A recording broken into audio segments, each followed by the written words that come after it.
Hi students, competitive exams material ఛానల్కు స్వాగతం సుస్వాగతం.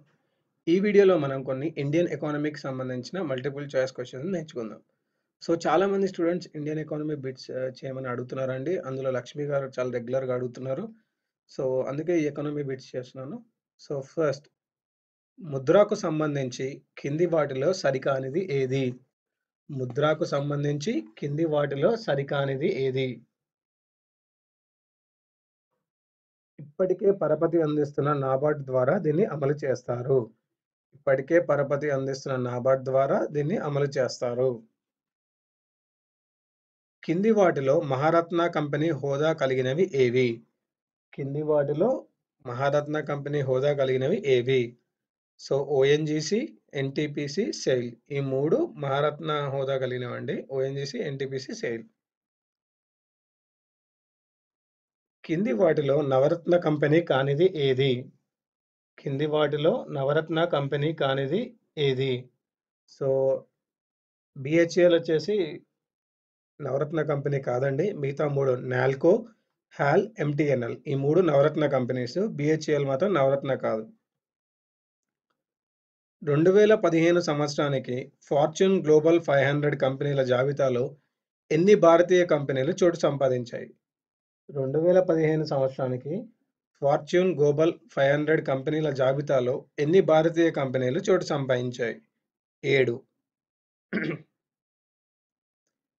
కేంద్ర ప్రభుత్వ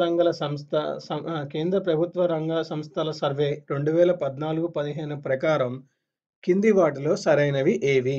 కింది వాటిలో సరైనవి ఏవి? 298 కేంద్ర ప్రభుత్వ రంగ సంస్థల్లోని మొత్తం పెట్టుబడి 10 లక్షల కోట్లు. 298, 235 సిపిఎస్సిల నికర లాభం 1,00,000 కోట్లు. 77 సిపిఎస్సిల నికర నష్టం 27,000 కోట్లు. 56,500 కోట్ల డివిడెండ్ను సిపిఎస్సిలు చెల్లించాయి. ఈ 4 కరెక్టే అండి. సో ఆన్సర్ వచ్చేసి పైవన్నీ. నెక్స్ట్,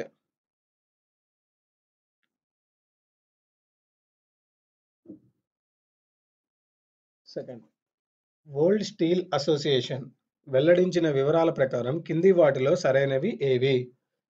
వరల్డ్ స్టీల్ అసోసియేషన్ వెల్లడించిన వివరాల ప్రకారం కింది వాటిలో సరైనవి ఏవి?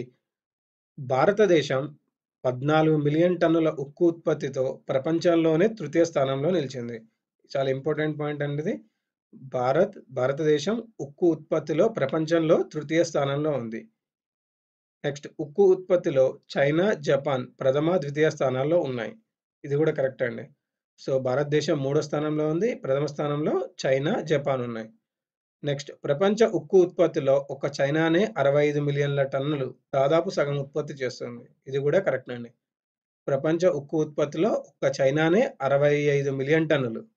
మన ఇండియా ఎంత చేస్తుందండి? 14 మిలియన్ టన్నులు. నెక్స్ట్, అజీవికకు సంబంధించి కింది వాటిలో సరికానిది ఏది? అజీవికకు సంబంధించి 100% లబ్ధిదారులను ఎస్సీ, ఎస్టీ వర్గాల నుంచే ఎంపిక చేస్తారు. సో అజీవికకు సంబంధించి 100% లబ్ధిదారులను ఎస్సీ, ఎస్టీ వర్గాల నుంచి ఎంపిక చేస్తారు. నెక్స్ట్, కింది వాటిలో సరైనవి ఏవి?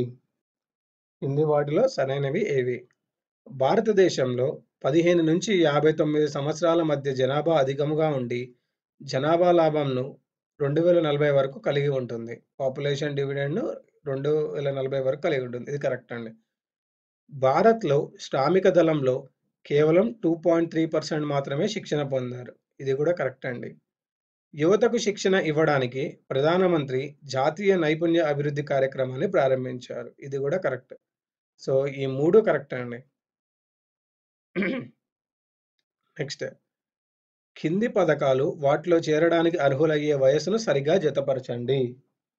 కింది పథకాలు వాటిలో చేరడానికి అర్హులయ్యే వయస్సును సరిగా జతపరచండి.